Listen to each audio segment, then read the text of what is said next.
दादाजी दादाजी, आपने देखा ये लोग कितना सुंदर गा रहे हैं। वंदे मातरम, वंदे मातरम। शब्द ही ऐसा है जिसे बार बार सुनने का और गाने का मन करता है। दादाजी, ये लोग आज ये गीत क्यों गा रहे हैं? ये लोग 14 और 15 अगस्त को होने वाले आयोजन की तैयारी कर रहे हैं। दादाजी, 15 अगस्त का तो मुझे पता है कि वह स्वतंत्रता दिवस होता है, लेकिन आज क्यों? 14 अगस्त को हमारा देश विभाजन हुआ था, इसलिए हम सब इसे विभाजन विभीषिका स्मृति दिवस के रूप में मनाते हैं। दादाजी, ये विभाजन विभीषिका का अर्थ क्या है? विभाजन का मतलब नहीं समझते तो विभीषिका का मतलब क्या समझोगे? चलो बताता हूँ। ये हमारा देश पहले बहुत बड़ा हुआ करता था, पर इसे बाद में विभाजित कर दिया गया। मतलब बांट दिया गया? हाँ, बांट दिया गया, लेकिन बांटना और विभाजन करना दोनों अलग अलग होता है।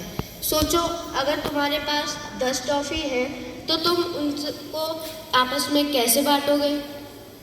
5-5 बांट देंगे दादाजी। लेकिन सोचो, अगर एक ही है तो मैं उसे तोड़कर 2 हिस्सों में बांट दूंगी दादाजी। उसे तोड़ना, खंडित खंडित करना ही विभाजन होता है। और इस प्रक्रिया से जो पीड़ा उत्पन्न होती है उसे विभीषिका कहते हैं। दादाजी, ये विभाजन तो समझ में आ गया, लेकिन यह विभीषिका, विभाजन, विभीषिका। बताता हूँ।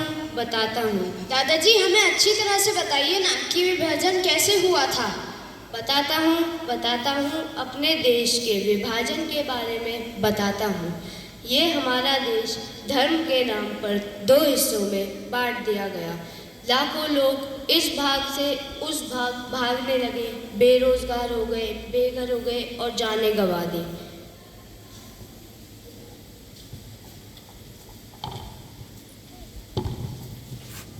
अखंड भारत का विभाजन अभूतपूर्व मानव विस्थापन और मजबूरी में पलायन का एक दर्दनाक काला इतिहास है। यह एक ऐसी घटना है जिसमें लाखों लोग अजनबियों के बीच एकदम विपरीत परिस्थिति में नया आशियाना तलाश रहे थे। विश्वास और धार्मिक आधार पर एक हिंसक विभाजन की कहानी के अतिरिक्त इस बात की भी कहानी है कि कैसे एक जीवन शैली तथा वर्षों पुराने सह अस्तित्व का युग एकदम नाटकीय तरीके से समाप्त हो गया। लगभग 60 लाख हिंदू, सिख और अन्य संप्रदाय के लोग जिस क्षेत्र से निकल आए वह बाद में पश्चिम पाकिस्तान बन गया।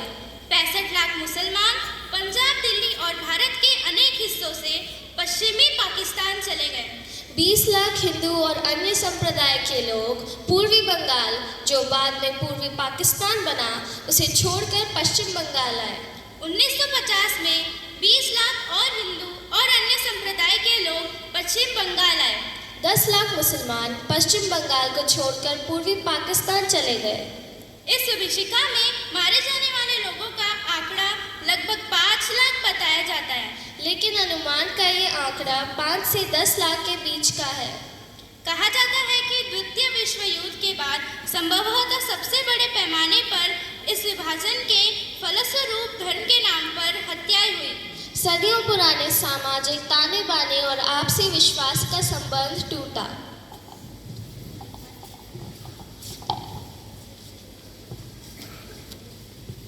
दादाजी, इन लोगों का घर बार सब छीन लिया गया। मुझे तो ये सोचकर ही डर लग रहा है। डरने की बात तो है बेटा, पर सोचो जो लोग उस समय रहते होंगे उन पर क्या गुजरी होगी। दादाजी, वहाँ तो मेरे जैसे भी कई बच्चे होंगे, उनका क्या हुआ होगा? हाँ, तुम्हारे जैसे भी लाखों बच्चे थे जिन्होंने इस दृश्य को अपनी आंखों से देखा और आज भी वे इसे सोचकर सहम उठते हैं। हमें और बताइए ना दादाजी। बताता हूँ।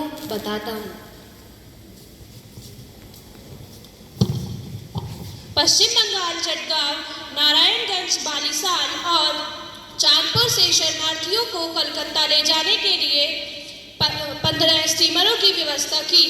पूर्व पाकिस्तान के लोगों ने जल मार्ग से पलायन किया। कुछ नावें भी जल में डूब गई और कुछ दिन बाद पानी के सतह पर कई लाशें तैर रही थी। ऐसा भी खास था हमारे हिस्से की जमीन में जिसे हासिल करने के लिए हमारा सब कुछ छीन लिया गया। इस जहर से ही तो इंसानों ने इंसानों को काटा है और इंसानों ने ही इंसान को बांटा है। इंसान ने ही इंसान को खोया और हमारा अखंड भारत खंडित हो गया। सिंध में मेरा कहाँ बड़ा कारोबार था, मेरा सब कुछ छीन लिया गया। यहाँ पे मेरे बच्चों को 2 जून की रोटी भी नसीब नहीं हुई। उस रात को हम कैसे याद करें जब अपने बच्चों को गोद में लेके भागे थे। वहाँ मेरी दुकानों और मेरे घर बार को सब लूट लिया गया।